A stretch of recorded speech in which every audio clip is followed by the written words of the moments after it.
The Samsung Galaxy S26 Ultra looks like it will be one of the best top phones we've ever seen. Samsung has given the S26 Ultra 6 beautiful new color choices. It comes in ice blue, titanium gray, mint green, pearl white, phantom black, and the very fancy champagne gold.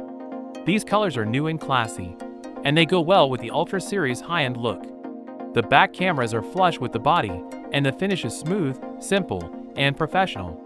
With its flat 6.8 or 6.9-inch AMOLED screen and very thin bars, the Galaxy S26 Ultra gives you a view that goes all the way to the edges like never before.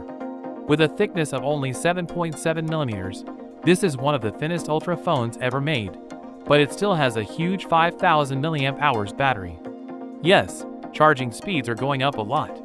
Samsung may not change the price of the Galaxy S26 Ultra even though it has the better Snapdragon 8 Elite 2 chip, but now Digital Chat Station, a reliable Weibo leaker, gives good news. It's true that TSMC's improved 3M process has the same cost difference as it did last year.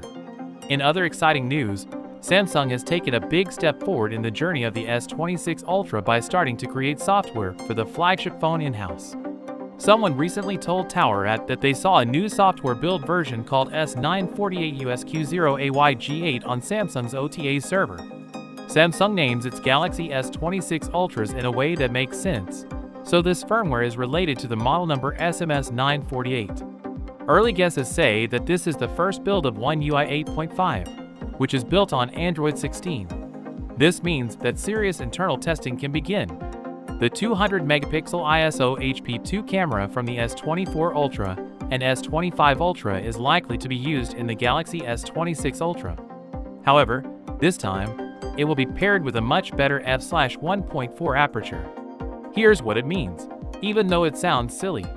The sensor receives an increased amount of light, which leads to images that are brighter, sharper, and clearer, particularly in low-light conditions. Ice Universe says that users can expect less noise, fewer smudges, and more clarity in all kinds of lighting. So with that being said, let me know your thoughts in the comment below. If you are new here, please subscribe. Peace out.